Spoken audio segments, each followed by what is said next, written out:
Hey everyone, this is Cameron, the co-host and editor of Renegade Animation on renegadepopculture.com. If you like what we do, please give us a like, a follow, and a rating on Apple Podcast or wherever you listen to us. We are everywhere where podcasts can be found. If you want to and can, consider supporting our Patreon. That way we can keep doing what we love, and that's talking about the absolutely bonkers world of animation with a little help from Asterix and Obelix. And now, on with the show. What's going on, everyone? Welcome to another episode of Renegade Animation on the Renegade Pop Culture Podcast Network. My name is Mike. I'll be your host for this evening. Joining me, as always, is the animation guru himself, Cameron. Howdy, howdy. And on today's episode, for the second week of the row, apparently, we've got another French import, Asterix and Obelix, The Big Fight. But before we get there, over the weekend was San Diego Comic-Con, so we've got a little bit of news to share, and probably the biggest story, at least for our jurisdiction, Coyote vs. Acme finally has a release date. Yeah, it's coming out next year, baby. Pretty far out into next year, but we are finally going to see Coyote vs. Acme in August 2026, which I understand. People are annoyed by this extremely lengthy release date, because it's basically next year. It's a year from now. But I understand that maybe this was the only way to get some kind of compromise because, well, I'm sure WB had some petty little notes of how to make this deal with Catch-Up Entertainment. Because otherwise, what I heard from San Diego Comic-Con was extremely positive from both critic acquaintance that I know and one of our friends from one of the Facebook film groups and such. Everything I've heard about the trailer that they showed and the clips sounds great. And just the fact that we're getting this movie at all is honestly just a miracle. Listen, I understand sometimes when you hear about convention screening previews and such, you have to take the hype with a grain of salt, especially after that whole fiasco with The Flash at CinemaCon and such, where everyone was like, this is the most important movie of the year. It's going to be the best thing ever. And then became one of Warner Brothers' biggest failures and was one of the worst movies of that year. But I do trust this one. And it's so funny.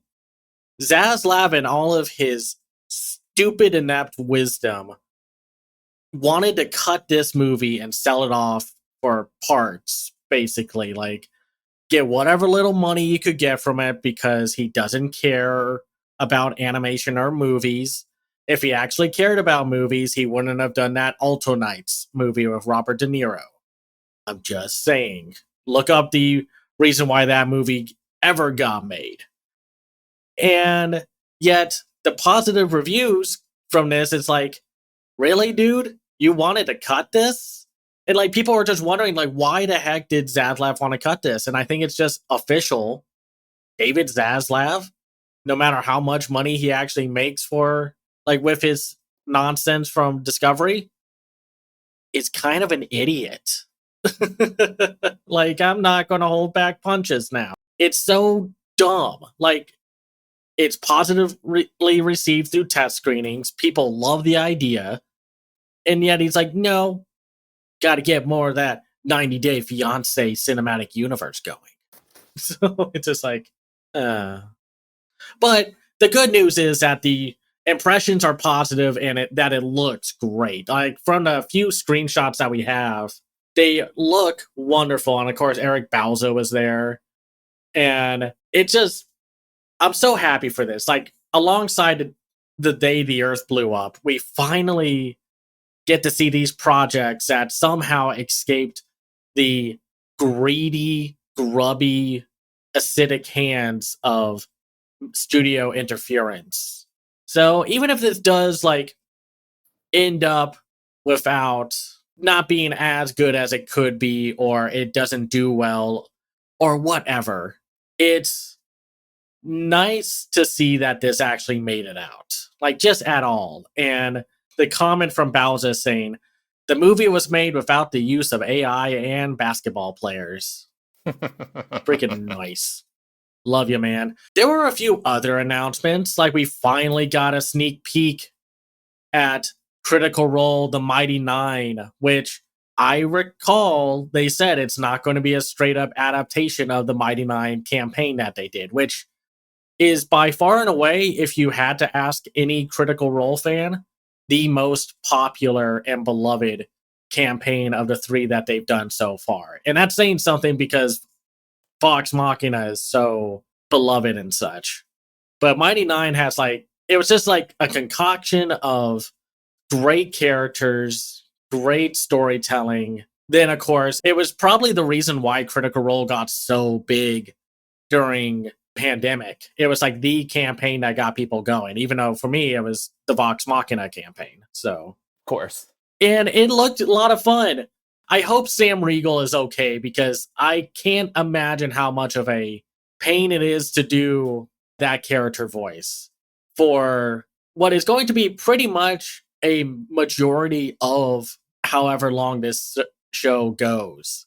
And then we also got some news that alongside Vox Machina Season 4 coming out, I think, next year, it's going to have a 5th and final season. And I called it. You said this wasn't going to go past 5 seasons? I said 5 seasons because I could have seen it at 4 seasons, but I mean, we talked about this with the last season. I mean, like with season 3 and such, where they're starting to diverge a little from the campaign. Not by much, but they're definitely not doing like a 1v1 adaptation anymore. It depended on if they were wanting to do the additional story stuff or if they just really wanted to cut to the final arc. So I'm going to assume we will see some of Sam Riegel's other character that showed up. I forgot his name. Forgive me, critters. And then probably when we're talking about Asterix and Obelix, we'll be like, oh, it's that character. Sorry. But I did like the preview for The Mighty Nine. I love the different obvious prison interviews with the characters. I'm very curious to see Liam O'Brien's character. I was about to say Liam Neeson. And it's like, no. Though, God, I would kill to hear Liam Neeson in a Critical Role one-off or something like that. Oh, that would be so much fun. Especially since we're about to get the Naked Gun movie and such. He would go well with that crew. So, but yeah, I called it. I thought they were either going to do one more season or at least go, at the very least, 5 seasons. Mighty Nine is even like longer because they keep doing like post-campaign stories and such. So who knows how much the candle's going to burn for this franchise? Because if they want to do Bells, Hells, and such, that's going to be an interesting one to see how they adapt that, because that's the most polarizing of their campaigns. Even though it's like, I get it. I like a lot of it, but then it's also like, not the best story. So we'll have to see. And then, of course, we got some Avatar news. And no, not just the new James Cameron Avatar trailer that came out, which I am so hyped. Same. But we got our new series, right? With Avatar 7 Havens and such. Yes.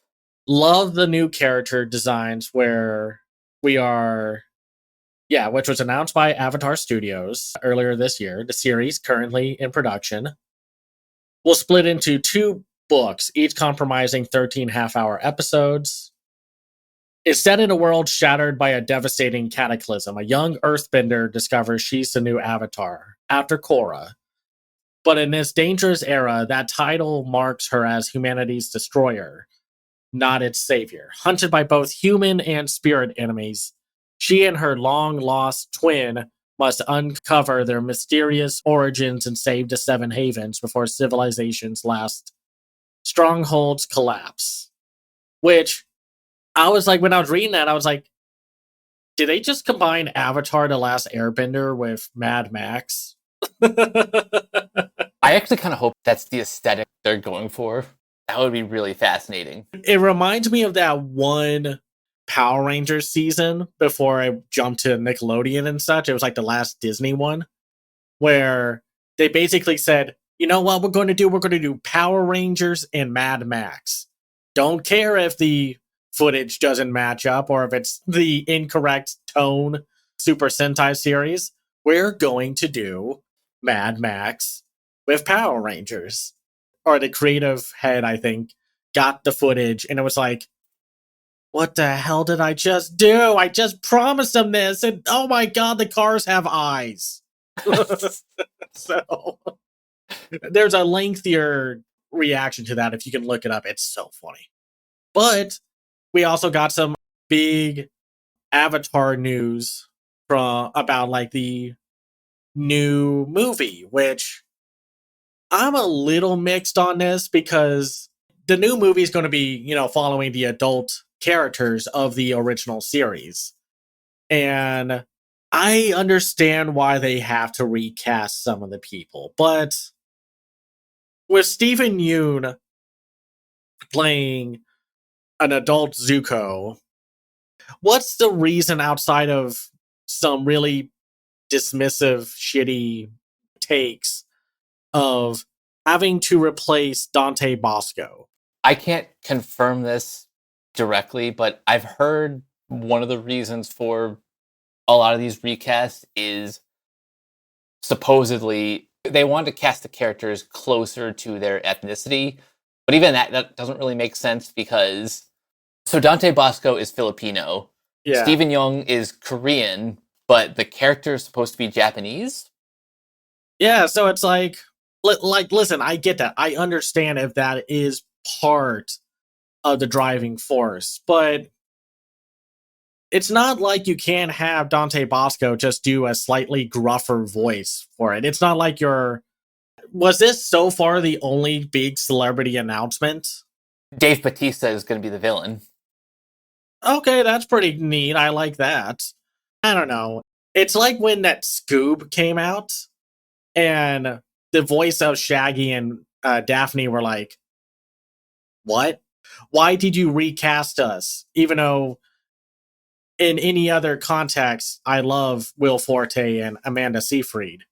So to then be like, oh, so Matthew Lillard and Grey Griffin aren't big enough for your Scooby-Doo movie? It's a little bummer hearing about that because I just like Dante Bosco and he's the real driving force behind why people like his character because of his performance and such. But yeah. I understand it's studio bullshit, whatever. It's whatever, it's just, man. But I am curious to hear who the rest of the voice cast is. So if they can at the very least, keep the Cabbage Guy the same actor, I'll be happy about that. Oh my god, yes. Because for whatever faults and just how bad the live action remake was, despite having a pretty solid live action cast, having the actor who voiced the Cabbage Man be in the show as the Cabbage Guy, okay, someone was listening to the fan base. One little quick update for Hazbin Hotel fans. Season 2 has a release date. It is October 29th, 2025, which happens to be my birthday. Oh, and also Hell of a Boss is officially beginning on Amazon Prime in September with a new episode coming out, I think, September 10th. I'm very curious to see how that all works out because even though it's like, yes, I'm not the biggest fan of either show, I am happy, though, for how much success this has been for Viv and her teams of creatives and such, because this is sadly the only way indie animation is ever going to survive right now. So be lucky that Viv isn't going to like Twitter or Instagram or YouTube or whatever and saying, hey, we can't do the show anymore. And yeah, there was that announcement of the Rick and Morty spinoff, President Curtis. And obviously, I am of two minds of this. I love Keith David. He is amazing as President Curtis. I love the rest of the cast, with Stephanie Beatrice and Jim Rash joining. Mike, is it maybe a little too late to start doing a Rick and Morty spinoff? Yeah, unfortunately. Don't get me wrong, I love the premise of this, but imagine if this was announced back in like season 3 and not season 8.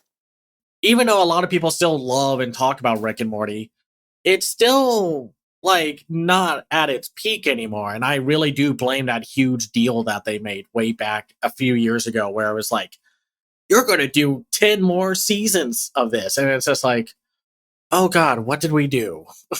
You know? But they are But definitely a victim of their own success. yeah, which, that happens. And that's kind of sad. Like, imagine being so successful with one of the most popular adult animated series, and yet it still makes you sort of miserable, and you have to drag out the story that long because you made a multi-season deal before you thought maybe we need to actually have an overarching plot.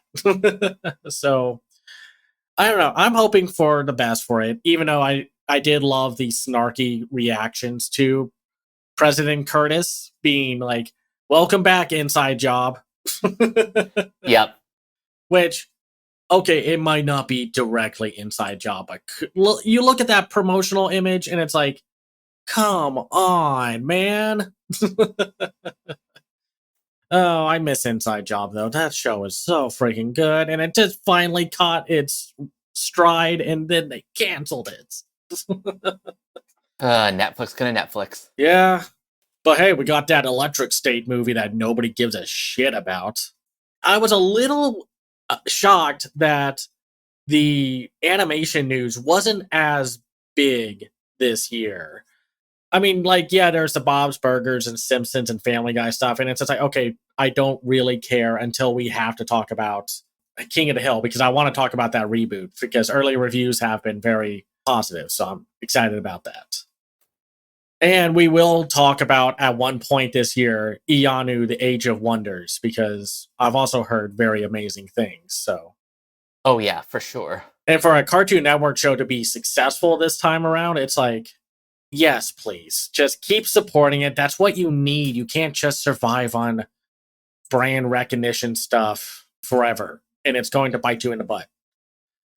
But for now, let's talk about, I think this is the first time we have ever talked about Asterix and Obelix on this podcast, because you can say that I cleverly played 4D chess and planned to talk about this right after we talked about the Smurfs movie. No. I did not plan that out.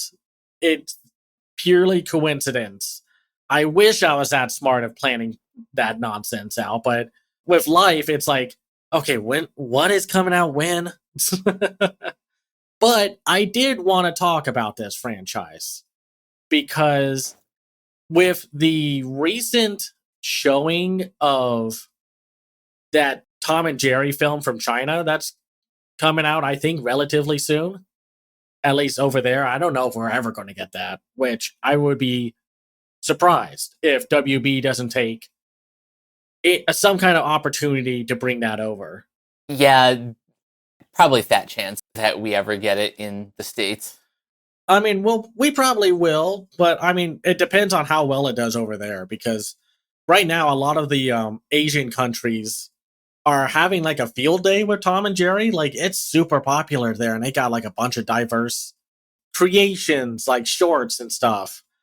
And it's a good comparison, to compare and contrast with this recent Asterix and Obelix adaptation of The Big Fight, which was a very popular comic series, storyline, and an animated movie, I think, back in '89, that doesn't quite follow the plot of the comic, or like as much. It just doesn't have the big fight, but it has like everything else in it, which is like, huh, why? But my point is, like, what I'm trying to get to is watching that animated Tom and Jerry movie from China, this adaptation of Asterix and Obelix, and then comparing it to how we handle Smurfs here. There is a huge gap, like a wide difference, a Grand Canyon size difference of how to adapt these properties. It seems like with America, for the life of us, we cannot adapt Smurfs or Tom and Jerry without having to make them somewhat secondary to the overall movie. I don't know why that is, because it feels like they realized way too late while making this movie that, oh, these franchises don't actually have as much substance to them to go feature length. So then they have to bring in like human characters and such. That's so wild that that happened still. Like, like this happened with the 2021 Tom and Jerry movie. It's like, it's 2021.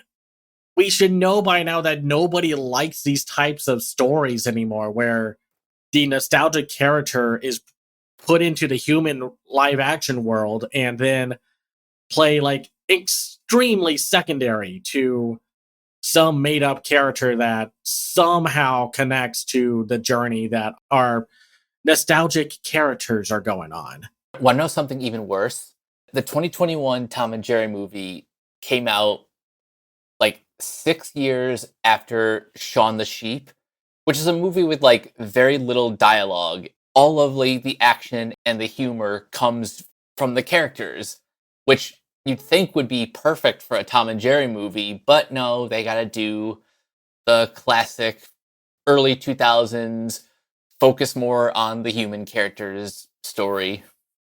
Which is funny because if I recall, the writers of the Tom and Jerry movie went on a podcast and talked about how they kept getting notes about how Tom and Jerry needed to be even less in the movie. And it's like, wait a minute.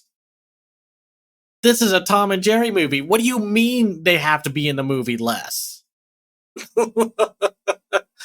Like, was this supposed to be some kind of shitty family film that you couldn't get off the ground unless they had to slapdash Tom and Jerry on it? What? Because that's what it sounds like and such. And so, like, with Smurfs, we talked about this. It's like, okay, the two Neil Patrick Harris starring movies. And, like, I love Neil Patrick Harris, but if I want to watch a Smurfs movie, I want to watch a Smurfs movie. And yet, even with the whole focus on Smurfs, they can't stop messing it up, where they have to add in some kind of secondary incendiary plot, or to try to modernize it with hip language and references, when the Smurfs should be like this timeless, fantastical fantasy movie. And then we get the Asterix and Obelix franchise, and you want to know what Dave had to do to change with the times and adapt? Pretty much nothing. Yeah, like at most, and I can only say this based on what I've seen in the series, they just incorporate some modern social commentary, but they weave it into the dialogue in a very clever, creative way. Yeah, and that's what like the movies were like. I watched the Mansion of the Gods and the Magic Potion, and they all had very interesting, creative ways to talk about thematic social commentary. But instead of having Asterix and Obelix say like, "Whoa, yo, that fashion is drip," or whatever, and it's just and makes you just want to cringe and curl up like a shrimp into like a ball to never see the light of day again. This franchise is wholly reliant on clever, fun, witty dialogue and puns. So many puns. Especially if you read the comic, because like one of the characters in the big fight is this witch that's supposed to help the duo with curing the amnesia and memory of their druid friend. Oh, get a fix. Yeah, get a fix. Golly, I love the names of these characters. The druid is named Get a Fix, and there are other people like Unhygienics, the fishmonger. It's like these names are wild, and like I'm gonna pull up some of the names of the characters from the Mansion of the Gods movie. It is absurd of how these names are. So there's, the chief of the village that Asterix and Obelix live in, vital statistics. There's unhygienics, fully automatics, square on the hypotenuse, toe fungus, give us a bonus, mischievous, bacteria, Giratrix. One of my favorites is, where is it? Oh yeah, Flat Eartha, Senator Prospectus. Like, it's like stuff like that. And it's one of those things where in the Asterix and Obelix franchise, Asterix and Obelix still stay the main characters. They don't do like what the Boonie Bears do, which is a very popular film and TV series franchise from China, where it's like, okay, you have three main characters, but it's not really enough, and it's not really about the bears at points. It's just like, let's put them in a interesting world, like premise and whatever, and that's it. Which is so odd, because that's like what American movies would like to do sometimes, where like they would hype up like, oh, we got these characters, we're going to make a movie with them, and then they become entirely incendiary to the plot compared to like the secondary characters. But with Asterix and Obelix, they share time with the secondary characters, like all the villagers and such. And that's fine, because the villagers are also extremely entertaining characters. It's like the one time you don't mind the main characters having to share the limelight with others. Pretty much all of the characters have very distinct personalities. And again, some of these names are just hysterical. Like Metadata, Apotheca, Fast and Furious. Oh, gosh. And like, fun fact, if you watch the Mansion of the Gods Canadian dub version, Fully Automatics, the blacksmith, is voiced by Scott McNeil. That's good casting.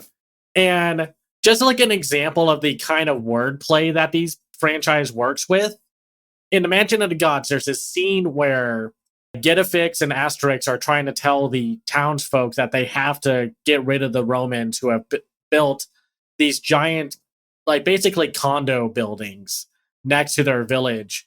But the villagers are happy about the influx of economic growth. But it's like, it's all commentary about gentrification and like situations that are going on. But there's a scene where the village chief, Vital Statistics, it's like, come on, Asterix, what's wrong with a little increased economic growth? And Asterix is like, because you are all like unserious, avaricious morons. And Unhygienics instantly claps back saying like, that's not true. We were morons way before the Romans showed up. And Fully Automatics is like, that's right. And we can't be avaricious because we don't know what that word means. And they're so proud of that ignorance. It's such a charming franchise. Now, granted, if you go all the way back to the 60s and 70s and stuff, you will unfortunately find a ton of things that do not age well about adapting French and Belgium comics for an American audience. And like, not that these things had to change for an American audience, because you would lose the charm and appeal of the franchise. But it's like when you read or watch some of the old Tintin comics or Lucky Luke, and oh boy, howdy, there's some racism. Yeah. Like, I mean, again, that, of course, you encounter that throughout American comics too. It's not just Europe, but it is something you have to acknowledge. Is like, man, this is wildly racist. It's like, I don't even want to know what I'm going to get into if I somehow find a way to watch Asterix Conquers America with the cover art showing Asterix and Obelix dancing with Native Americans. And it's like,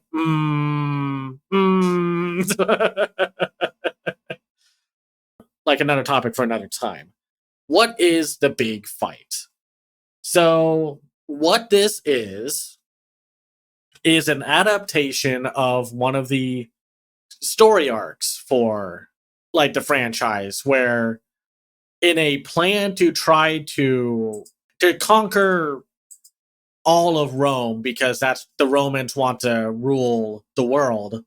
And since they can't get past this one village that Asterix and Obelix live in, like from the comics, go to a rival Gaul village who are way more, let's say, supportive of the Romans, to be like, yeah, we'll do a big fight with our village chieftains and such. Like, I don't see a big problem with that. And then shenanigans ensue, where the big fight is not just a big fight between the chiefs. It's also a bit like Asterix and Obelix get into a big fight and they break up as friends, and that friction between them causes problems for everyone else. And to be clear, this is the newest adaptation, because there was a 1989 movie, which, like I said, took out the big fight part, but it's still called Asterix and Obelix: The Big Fight. So make of that as you will. But with this show, or at least this adaptation of the limited series, what I like about it is how they start it. Well, first off, the fact that this franchise has been going for so long, and, you know, multiple Romans have been brutally gotten the tar kicked out of them. It's funny to see how the Romans are like, okay, maybe we can do it this time. Are they drinking the potion again? Oh, we're going to lose. Like, they have basically shown up on the battle lines, readily accepting their defeat beforehand. And that first fight sequence is amazing. Just super vibrant stuff. Like, it has like a lot of that Spider-Verse DNA in it. And the music that they set the fight to in the beginning is just so delightful. Like, it's also at that point where, instead of just how Obelix and Asterix are like beating the tar out of the Romans, everyone drinks a potion now that makes them super strong. And you get a lot of fun visuals of everyone fighting. And it brings a lot of charm to the overall property. With then cutting to the origin of Asterix and Obelix with the magic potion. And if you haven't been a fan of this franchise, you know that the only person who cannot drink the magic potion in the village is Obelix, because he fell into the original potion batch cauldron when he was a kid. And he is extremely pissed off about that. Like, he is never happy about not being able to drink the potion, even though he is already super strong. Nobody wants to be left out of the party, man. Of course. I will say, in spoilers for In the Mansion of the Gods movie, at the near the very end, as they like reign victorious over the Romans, Obelisk actually gets to drink the potion. You don't get to see it on screen, but it's a delightful joke where it's like, oh my god, we finally get to see him drink the potion. And all that you see from very far away are the two giant condo-like buildings standing up in the forest, and Obelisk just letting out a monstrous roar, and both of the buildings just collapsing. It's like, damn. Like, I do not want to meet an even more beefed up Obelisk. And here, this is where we see them as kids and how Obelix gets to be who he is and what happens with the story and such, like the potion and the rivalry per se, because the chief of the other Gull tribe is what he was the kid, right? That they like the bully and what have you. Cassius Ceramix. These freaking names, man! I swear to God. It's so funny because it's like he is so confident in that. It's like, oh yeah, I can do a big fight, I can win, and it's like, oh right, okay, so your opponent is going to be Obelisk, and he just crumbles because he's like, oh shit. It's worldwide known now that if Obelisk and Asterix are coming after you, you're pretty much SOL. Yeah. And what I like about this show, like this series, and again, the franchise as a whole, even though it does have like modern musical cues and modern like thematic social commentary, with this big fight having a focus more on like authoritarianism and how that can manipulate like the younger generation, though it is funny that the way they do this is through a parody of It's a Small World After All ride from Disneyland. They really are nailing the social commentary. Like, it's not even like subtle. It's blunt and unapologetic, and I love it. The lyrics are great, where it's like, Rome is a great place. It's not Egyptian or Gaul. It's Rome. If you don't obey the rules, we'll feed you to the lions. Like, a lot of this wouldn't work, though, if I had to say maybe one little criticism is that the conflict between Asterix and Obelisk isn't as compelling as everything else going on around them. But with their friendship put to the test, it still makes for a compelling watching experience time and such. If I wasn't already endeared to these characters, let's say they didn't show the flashback of how Obelisk became who he is, I probably would have been a little bit more annoyed with the third act breakup between the two, which doesn't even last that long. No, it doesn't. And it's funny how like slow of a build-up it is. And they still find amazing ways for the jokes to fit in. Where I love this sequence where they're at Unhygienics' fishmonger stall. And when Asterix goes off to talk to the druid, get a fix, Obelix is like, do you have any wild boar? To Unhygienics, and Unhygienics is like, no, not really. And Obelix is like, well, that's a big disappointment. And then Unhygienics is like, no, trust me, I would if I could, but, you know, you gotta specialize. And then throughout, like, it's funny because this thing's only like 5 episodes, like 30 minutes each. And good chunk of a running gag is Obelisk asking Asterix if, like, is it a good idea for there to be maybe a wild boar shop? Because, what if I don't like fish? What if a villager doesn't like the fish? I'm not saying it's me, but he is like, just goes on and on. It's like, maybe, it could be like like in the marketplace where you can trade or buy wild boar. And Asterix he's so patient. He's such a good friend to Obelix. And he's just like, yeah, that sounds like a pretty good idea. Like, and not just like, oh, it does other things. No, it just specializes in boar. You're gonna sell miniatures and boars? Like, no, just boars. Like, and then when it's realized that, like, the village chieftain is not going to be able to fight because Getafix got crushed by one of Obelix's rock things, and because then they can't make the potion, they then go to Obelix and have to convince him to be the one to fight because he's just super strong. And Asterix is like, no, we need you. And Obelix is like, no, you don't need me. You're just going to make fun of me and call me stupid. It's like, no, the chieftain is asking for you to do this because he chose you to be the new chieftain to fight.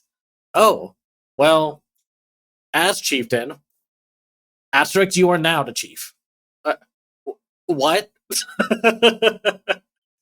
The animation and comedic timing is so good in this. And from a production perspective with the animation side of things, you go from like 2014 or so, or let me see, 2014 to 2018 to now.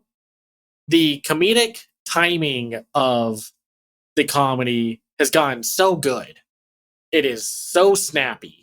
And it's like, yes, you might want or hope for more like Captain Underpants, Dogman, or Hotel Transylvania style snappy. But since these are made in Europe, and Europe is not spending like $500 million on a movie, because even they know it's like, that's an absurd amount of money, dude. What are you doing for one movie? Disney. The craft has improved so much. And it's like to watch the two movies and then watch the series, it's such a big step up with how well the jokes are executed. It looks great. It's very funny to see all these visual gags as well. I'm just surprised how well these character designs like have translated just seamlessly from 2D to 3D. I think that's probably because these are like super iconic characters, so they really want to keep loyal to like their designs and such. They don't want to do like the what the Smurfs have had to deal with, where you get those ugliest in live action designs, and then you get the it's better but still not quite their designs from the Lost Village, and then the 2025 film of this year, where it's like, oh, you finally got it to work, and then just nothing else works out about the movie. Around, or at least around the animation of that movie. But here, it's so like it's like one-on-one comparison of 2D visuals to the 3D designs that they go with. And this movie is so this limited series, but the movies are so unapologetically cartoony in spirit that like they take themselves as seriously as they need to, but they're not afraid to be wacky, which has still been such a weird thing to see the animation community be like, oh, cartoony, ew. And it's like, what kind of fandom do you think you're in? What do you think you're watching? Exactly. So, and I will say, like, I know when we say like, oh, there are modern pop songs or just like pop songs in this franchise, and I know you dread it. I understand we dread. I mean, not you personally, Mike, but like people dread the idea of fantastical settings with modern music. When the big fight happens, I don't think anyone is going to complain when Turn Down for What starts playing and how it fits the mood. Exactly. Like when Obelix turns up and music changes, it's like, oh shit, things are about to get real, and it works. But it's not like the characters are saying like they're dabbing or anything like that. When we say they modernize the movie, it's pretty much that like they took out the racist aspects of the franchise, and like, yeah, it's got snappy dialogue, but that was always the case with like Asterix and Obelix. They've done social commentary like this before. I think in one of the early Asterix and Obelix movies, I think it's the one like Asterix and Obelix with Cleopatra or something like that. Yeah, Asterix and Cleopatra, or maybe it's the 12 Tasks of Asterix, where they make fun of the bureaucratic process of having to. It's like you put Asterix and Obelix in the workplace where Hermes from Futurama works. Oh. Like that, that whole area, like building of bureaucracy and such. Yep. It's basically that, because one of the long running jokes or like the best joke of, I think, like I said, I think it's the 12 Tasks of Obelix, are like, okay, you have to go to this desk and talk to this person. Then you have to go all the way over here and talk to that person. And then you have to go all the way over to that person. But now you have to go all the way back to two people before for them to sign that paper. And then it's like, oh my God, this is what it's like. We have to deal with this all the time for no reason. Just get me the paper. Are you the person I need to talk to? If yes, then tell me what I need to do. If no, get the person who I need to talk to. Sorry, I'm just saying, like, Asterix and Obelix have always talked about like commentary and such about modern day, or what was modern day when the movie was released. I think that's just in general what I love of this franchise. I wish more of the earlier movies were available for an English speaking audience, because I do want to just go back and revisit a lot of the earlier stuff that's like actually directed by the creators of the comic. I think that's where it's going to be like, oh no, you're going to like jump into watching some unfortunate stuff at a time, which is like, yeah, people are like, well, why are you complaining? And it's just like, well, it's just something you have to acknowledge, because that's going to happen, especially if you watch some of those old Disney movies, especially like around that time period, like, oh, I don't know, the Aristocats, and being like, oh, look at that Siamese cat. Oh, I think that's probably why some of the earlier stuff is not readily available. This is like one of those franchises that's like really big in Europe, but is not as big here in the States. So we never got we did get adaptation. Like, it got brought over and localized, just like the comics. And there are even like some English dubs that I'm sure were made to help US audiences enjoy it more. Like, the Big Fight animated movie has Henry Winkler as Asterix. But if you watch Asterix and the Vikings, John DiMaggio is the villain leader of the Vikings, and Asterix and Obelix are played by Paul Giamatti and Brad Garrett. Which then, if you go to like Asterix and the Mansion of the Gods, if you watch the UK version, Asterix is voiced by Jack Whitehall, Obelisk is voiced by Nick Frost. Then there's like Greg Davies, Matt Berry, Catherine Tate, Harry Enfield, Dominic Wood, Jim Broadbent. I want to see that version. But like to be clear, the Canadian version, where, like I said, you got like Ken Kramer, C. Ernst Harth, Don Brown, Tabitha St. German, Alan Marriott, Scott McNeil, Richard Ian Cox, Donnie Lucas, and Double D from Ed and Eddie himself, Sam Vincent, in the dub. it's funny because like after watching those two movies with the Canadian dub, going to the British dub of Asterix and Obelix, the big fight, where I don't recognize all of these people for the English language version, like Hayden Oakley or Ben Crow. I think I recognize some of these. It's like it was just such a shift and change of who's voicing who and such.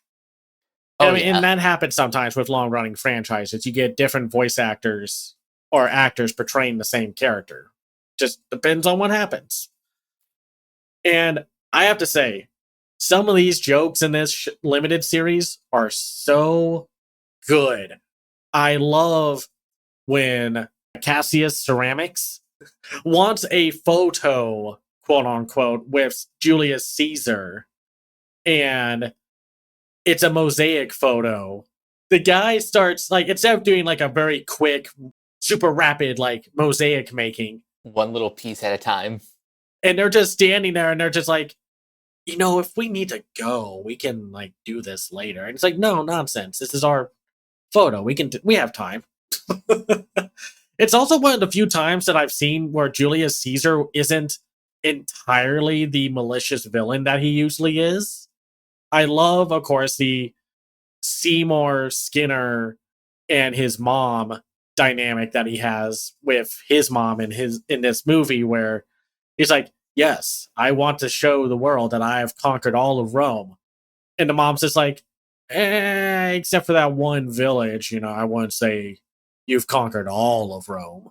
And it's like I've conquered pretty much all of it. So yes, we have conquered all of it. And it's like, no, no. It's amazing how much Caesar gets so much flack for that. Though, what did you think about Metadata, the character, like girl that is partially behind a lot of this movie? I had a feeling right away that she was gonna do like a face turn towards the end. Like she seemed too innocent to be fully on board Julius Caesar's plan to take over the Gaul village. No, like that's probably one of the few small things about Asterix and Obelix films, like at least with Mansion of the Gods and the Magic Potion. They do introduce original characters. Now, I don't know if Metadata is in the original Big Fight film adaptation, but I don't think she is because, first of all, her name is Metadata. yeah. So it's like, I understand they have to do some kind of new character, but I like her enough, even though I feel like she doesn't get a lot of focus. But she's mostly there to be like, wow, I was brainwashed by propaganda, baby. Time to break free from it.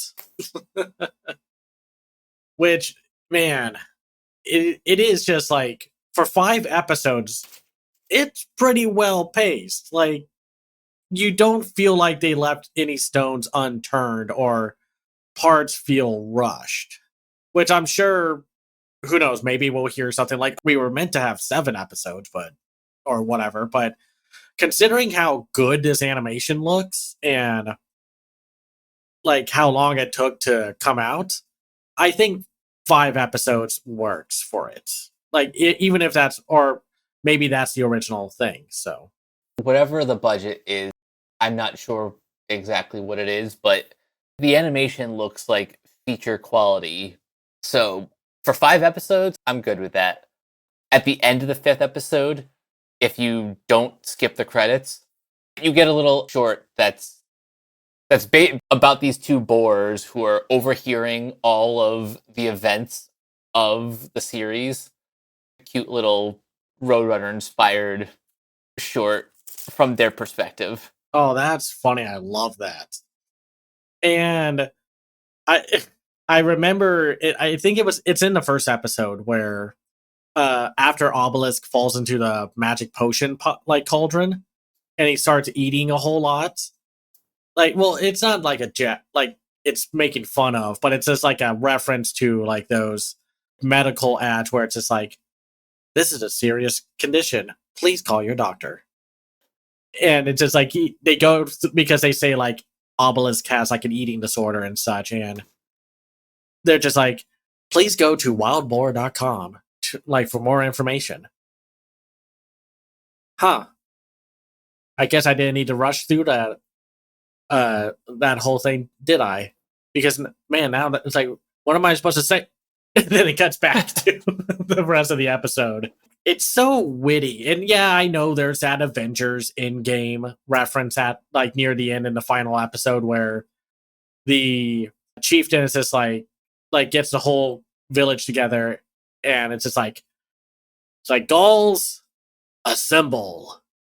And it's like, okay, but you know what? It's cute. It's not distracting because like when you watch something like Tom and Jerry or like the Smurfs, or like and that's to some degree the Sonic movies, when they start doing like dabs, flossing, whatever, it's always like that's no. Like, I can't believe this is what passes as comedy and character development. But here it's like, no, you know what? You are so good for these 5 episodes. You can do, I allow and accept an Avengers reference. At that point, they earned it. It's also such an earnest moment, too, that, like, if you're a kid who hasn't seen any of the Marvel movies, I know, shocking, but it's such a small beat that just still fits into the tone of the movie or the series. Like I said, this franchise has kept with the times in a way. Like, I said this on Blue Sky. I posted a tweet saying, with the new series and the last 2 movies, Asterix and Obelix have pretty much the ideal nostalgic IP adaptation pipeline, because they don't compromise on the identity and personality of the show. Like, this is what I said. The recent CGI films and the newest adaptation of The Big Fight really prove that Asterix and Obelix have the ideal nostalgic franchise getting modern adaptation results. While they have some aspects that don't hold up, like there's a design choice for one of the slaves in the Mansion of the Gods where I'm just like, could have reworked that one a little. They are still so witty, creative, charming, and cartoony, and it makes you understand, like, oh, this is why like millions of people love this franchise. You understand it. It's like, yeah, I would like to see more of this. It's not like when you watch that Tom and Jerry 2021 movie where it's like, you know what, maybe we don't need to see any more Tom and Jerry. By the way, something else that kind of surprised me is that The Big Fight is the first TV series that Asterix has had, because everything else has been, obviously the comics, but it's mostly been contained to like movies. I'm surprised there isn't like a Saturday morning cartoon for Asterix and Obelix. You think there would be. It's amazing. Like, okay, the live action stuff, whatever, fine. Which, man, it's really weird to see them do live action adaptation of these characters, and I understand they're doing what they can, but it's also like, maybe this is a franchise where, you keep it cartoon based. Yeah. I'm kind of wondering, like, what are the live action stuff like? I kind of want to know. This reminds me of like how other franchises have taken so long to finally get big here in stateside. Like, it took Ultraman forever to get popular here. Like, it was popular. It had its fans and attempts to get brought over, but then it was never like our generation, and people here were like, but we got Power Rangers. Who cares about what this other thing is? Or that's why Kamen Rider took like freaking forever to also get like adapted and such, because again, the US just didn't find interesting. As like a small piece of an overarching franchise. I think The Big Fight does a great job with making you understand why this was such a popular series. If it makes you want to explore more of it, even if it turns out to be like, oh, that wasn't a good story or movie or whatever, still, it's like, what long running franchise is going to keep hitting 10 out of 10 and such? Exactly. But as like a jumping on point for new fans, yeah, the Big Fight definitely succeeds in that regard. Like, yeah, if I had to complain, I didn't find the army general all that funny or interesting as a character. Though I understood why he was there, it was mostly like it fits with the commentary and such. But everyone else is so funny and amusing, and the jokes are so good. I love that joke where they go up to get a fix after he wakes up, and Asterix is like, "Hey, get a fix. Do you recognize me? It's Asterix. Like, do you remember me?" And it cuts to the perspective of Get a Fix, and it's basically unfinished 2D animation. That was probably one of my favorite sight gags. That caught me so off guard. That is like a shit post thing to do. Like, I would expect that from like Cromartie High School. Seeing Asterix and Obelix pull that joke off is wild. And I wish maybe they did a little more of that, but the jokes are so varied and creative throughout the whole 5 episodes that it's like, okay, you got to do that one major gag, and it worked. Also, the joke at the very end where the narrator is revealed to be a guy named Netflix. I love that. That was a great reveal. And it's such a fun joke to end the show on, where, yeah, the chieftain, Vital Statistics, is having like some personal romantic dinner time with his wife. And they're like, you know what? Let's stay in tonight. Netflix. And it's just like, oh, previously on. No, skip the recap. Ta-dum. Oh, man. I'm so amazed of how they make these modern references work. It's like they got the creatives of this show, like the Alain Chabat, Benoit Oulion, and Pierre Alain Bloch, with Alain Chabat and Fabrice Gilbert directing it. They found a way to make modern references flow better, because sometimes, you always get that thing where modern pop culture references just pop out of nowhere, and it's like, oh, you had to force that in. Or that was like a punch up or whatever. It's just that Netflix joke. It's like one of the few funny Netflix jokes I've seen. Like, it fits into the universe. That's how you do it. That's how you do it. That's how you freaking do it. Because everyone else is like Get a Fix, Asterix. Of course, there is a Gaul named Netflix.